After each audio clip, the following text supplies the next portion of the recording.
For decades, Japan believed its homeland was untouchable. No American bomber could possibly strike Tokyo, let alone from the deck of a carrier. Yet, on April 18, 1942, 16 B-25 Mitchells roared overhead, shattering that illusion in minutes and unleashing a wave of panic inside Japan's highest command, the shocking truth about what Japan thought of the B-25. Mitchell isn't just about the daring Doolittle raid. It's the story of how a handful of modified bombers forced an empire into catastrophic overreaction, setting off a chain of decisions that would doom its mighty fleet. What drove a nation from supreme confidence to desperate, fatal mistakes? And why did Japan's leaders never see it coming? A fortress in the Pacific, this was the promise that echoed through every corridor of Japan's military command in early 1942. Charts lined the walls of naval headquarters, each one reinforcing the same message. The home island stood safe behind a wall of ocean, out of reach and out of danger. The Imperial General Staff measured their confidence in miles, not minutes. At the outer rim, a belt of picket boats stretched across the sea, each one radio-equipped, each space to cover the next, forming a patrol line 600 to 700 miles from the coast. Any enemy fleet would have to punch through this cordon long before coming close. Japanese planners believed that even the most daring American carrier would never risk coming within 200 miles of the homeland. That was the minimum range for a carrier plane to strike and then return. The math seemed unbreakable. Inside the war room, staff officers ran through every scenario. American carriers, they reasoned, could launch only fighters and dive bombers, aircraft with short legs and light bombs. No threat to the steel and concrete of Tokyo. Medium bombers with their heavy loads and long wings belonged to airfields, not flight decks. The very idea of launching a land-based bomber from a ship was dismissed as fantasy. Commanders drew comfort from their doctrine. The sea itself was their shield, geography their greatest ally. Night and day, reconnaissance planes swept the horizon. Reports came in from the picket line. Nothing unusual, no sign of the enemy. The perimeter was tight, the gaps filled. The belief ran deep. So long as the picket boats held their stations and the patrols kept watch, no American force could approach undetected. The home islands, in the minds of the staff, were not just protected, they were untouchable. This conviction shaped every order, every deployment. Fighter squadrons remained forward, ready to strike at distant threats. Anti-aircraft batteries clustered around military ports, not city centers. The air raid drills in Tokyo were little more than formality, a nod to caution rather than a real expectation of attack. In the halls of power, the sense of security was almost palpable, a quiet, unchallenged certainty that the enemy would come only when invited and only on Japan's terms. But as the sun rose on April 18, 1942, the first faint radar blips began to appear. Unfamiliar, unexpected, and impossibly far from where any American plane should have been. 16 B-25 bombers, lined wingtip to wingtip on the deck of USS Hornet, waited for the signal. Each one looked out of place, a land-based giant perched on steel, its nose pointed toward the open Pacific. The crews had practiced for weeks, shaving every unnecessary pound from their planes. Armor plates stripped away, lower gun turrets removed, radios left behind. In their place, extra fuel tanks filled every spare inch, bringing total capacity to 1,141 gallons. Even the tail guns were a bluff. Painted broomsticks meant to fool any pursuer into thinking the bombers could shoot back. At 8:20 a.m., with the deck pitching in heavy seas and the carrier still 650 miles from Japan, Jimmy U. Little's bomber thundered down the Hornet's short runway. The engine screamed at full throttle, wheels left the deck with just feet to spare. One after another, all 16 bombers leapt into the wind, their crews watching the ocean fall away beneath them. For the first time in history, medium bombers had launched from a carrier at sea. No one on the Japanese side had ever considered it possible. The mission's goal was simple: reach the heart of Japan and strike 4 cities: Tokyo, Kobe, Nagoya, Osaka. Each plane carried 4 500-pound bombs, a modest payload chosen for range, not destruction. The routes were planned to scatter the attack, confuse defenses, and maximize the psychological blow. With a 2,400-mile journey ahead, every gallon counted. The men knew there would be no return to the carrier. Once the bombs fell, they would fly on to China, ditch or crash land, and hope for rescue. Japanese radar stations caught the incoming blips too late.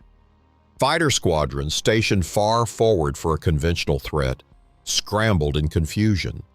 Anti-aircraft guns opened up over Tokyo, but the bombers were already gone, racing low over rooftops toward the coast. In the capital, sirens wailed for the first time. Factory workers and city officials stared skyward, stunned by the sight of American bombers over their own neighborhoods. Material damage was limited. Warehouses burned, a few factories hit, power lines downed. But the effect was electric. The invulnerable homeland, the fortress defended by doctrine and distance, had been breached by 16 strangers from the sea. The bombers vanished into the haze, but their message was unmistakable. No place was safe. In Tokyo's war rooms, the shock landed harder than any explosive. Admiral Yamamoto received the news in a haze of disbelief. The home islands, once a fortress behind ocean and doctrine, had been breached by 16 American bombers in broad daylight. For a commander who had built his reputation on outthinking the enemy, the shock was more than tactical. It was personal. Staff officers watched as Yamamoto, usually a pillar of composure, withdrew from the command center. According to accounts from his chief of staff, Admiral Ugaki, the admiral became physically unwell, unable to direct the fleet for hours. In those critical moments, Ugaki took charge, dispatching bombers and 3 carriers in a desperate, fruitless chase across empty ocean. On the walls, maps of the Pacific still showed the old defensive lines, but the air in the war room had changed. The word that hung between the officers was not defeat, it was face. In the Japanese command, failure was not just a matter of lost ships or missed signals. It was a wound to honor, a break in the unspoken contract between leaders and nation. The first successful enemy strike on Tokyo since the Mongol invasions cut deeper than any battlefield loss. Reports later described a profound loss of face among the highest ranks, a humiliation that no amount of propaganda could spin away. The staff scrambled to explain the impossible. Some speculated about secret American airfields in Siberia. Others whispered about submarines launching planes from the sea. But the truth, medium bombers launched from a carrier, seemed beyond reason. The disbelief only sharpened the sting. For Yamamoto, who had warned of America's industrial reach and unpredictable methods, the raid confirmed his darkest predictions. For others, it was a collapse of everything they thought they understood about the enemy. Meetings stretched deep into the night. Orders flew out to recall fighter squadrons from the front, to reinforce the skies over the homeland. Anti-aircraft guns were repositioned around city centers, not just military ports. The perimeter that had once seemed unbreakable now felt porous, every gap a potential doorway for disaster. The sense of safety, so carefully constructed, had vanished in a single morning. In private, Yamamoto's recovery was slow. Ugaki's diary would later note the admiral's silence, the weight of responsibility pressing even heavier than before. Among the staff, eyes turned inward. The unspoken question was not just how the Americans had done it, but how the guardians of Japan's security had let it happen. The need to act, to restore confidence, became urgent, not just for strategy, but for pride. In the corridors of power, the drive to reclaim face would soon translate into decisions that reached far beyond Tokyo's smoldering docks. Fighter engines screamed back across the Sea of Japan. Their orders changed overnight. 4 front-line squadrons, once the tip of Japan's spear in Southeast Asia, now found themselves grounded near Tokyo, Sapporo, and Osaka. Air crews who had spent months hunting B-17 bombers and P-40s over Burma and the Philippines stared at unfamiliar city skylines. Their mission reduced to circling the home islands, waiting for bombers that might never come. The sudden recall left gaps at the front, but the priority was clear. The homeland had to be shielded, no matter the cost elsewhere. The new threat wasn't just in the air. In the hills and villages of Zhejiang, Zhujiangyi, and Jiangxi, Jiangxi, Japanese army columns advanced with orders that went far beyond military necessity. Intelligence traced the path of the American raiders to Chinese airfields and the people who had helped them escape. What followed was punishment by design. 40 battalions swept through valleys and towns, torching homes, executing anyone suspected of aiding the Americans, and razing entire communities to the ground. The campaign was more than reprisal. It was a warning, delivered with fire and rifle butts. But the most chilling orders came from the headquarters of Unit 731. Japanese medical officers arrived with glass jars and canvas sacks, distributing cholera, typhoid, and plague-infested fleas across wells and crops. In the market towns of Yushan, Jinhua, and Chuzhou, disease spread faster than rumor. The death toll climbed not just from bullets and bayonets, but from invisible killers seated by hand. Over 3 months, an estimated 250,000 Chinese civilians died. Some from forced marches, others from epidemics that lingered long after the soldiers withdrew. Even Japanese troops fell victim, with over 1,700 recorded deaths from their own biological agents, and thousands more sickened. The Army's campaign left scars that would outlast the war. Fields lay fallow, villages vanished from maps, and survivors carried stories of wells poisoned and children lost. The message was unmistakable. No one who aided the enemy would be spared. Yet for all the violence, the campaign failed to erase the memory of American bombers over Tokyo. If anything, it deepened the sense of vulnerability and forced the high command to look outward for a solution, one that would demand even greater risks and resources. As the home islands braced for another strike and the countryside smoldered behind the retreating columns, Japan's generals and admirals turned to the Pacific. The perimeter, once thought unbreakable, now seemed riddled with holes. The need for a decisive move grew urgent, setting the stage for a gamble that would draw every available carrier, every trained pilot, into a single battle far from home.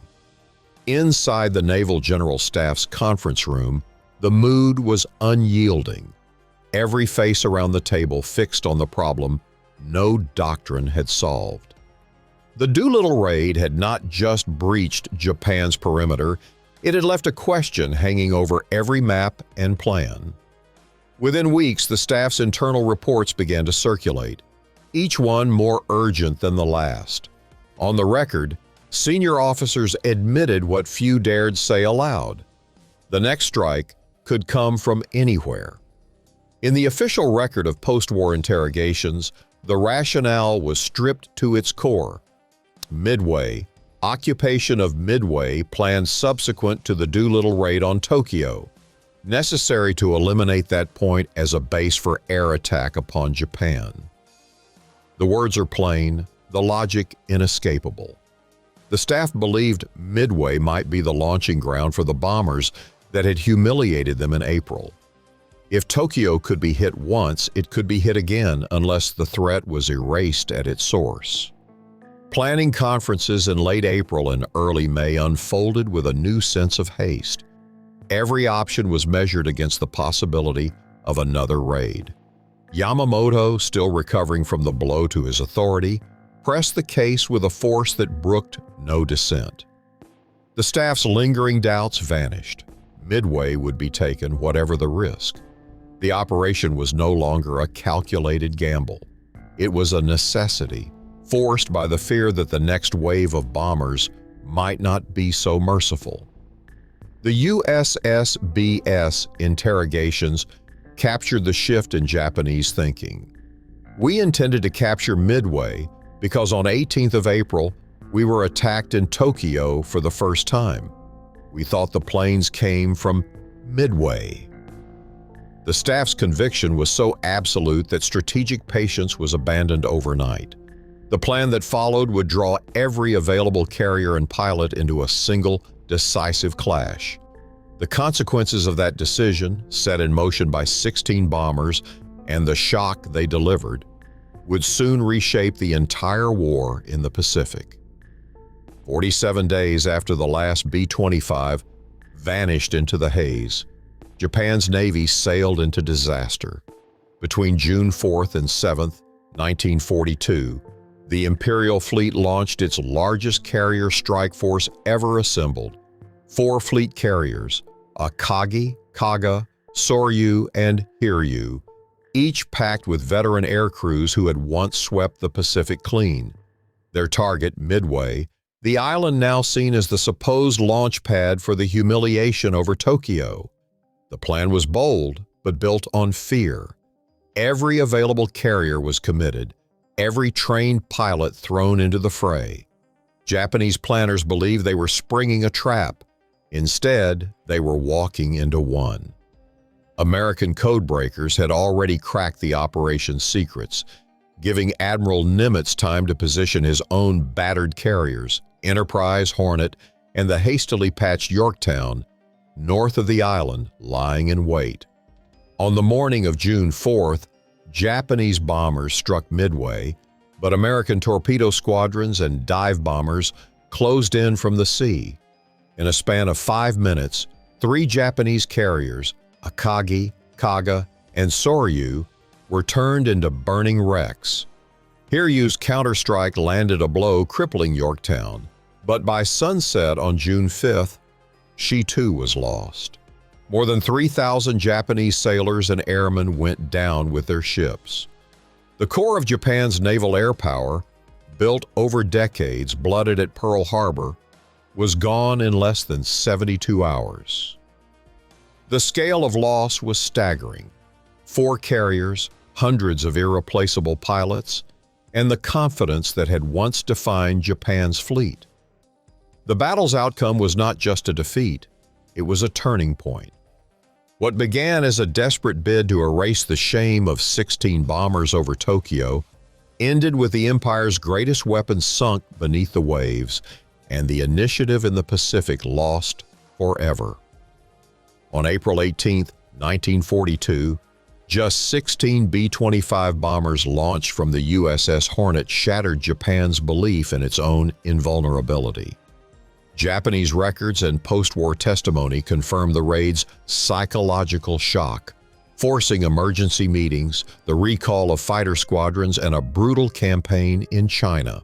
Most consequential official planning documents and the United States Strategic Bombing Survey explicitly linked the decision to attack Midway to the Doolittle raid. In less than 2 months, this chain of events led to Japan losing 4 fleet carriers and its strategic initiative in the Pacific. Some details, including the full extent of internal debates within Japan's high command, remain classified or only partially preserved. Yet the evidence is indisputable. A handful of bombers causing little physical damage triggered decisions that changed the course of the war. The Doolittle raid proved that innovation and perception could undermine even the most rigid doctrine, and that psychological impact, once unleashed, can reshape history.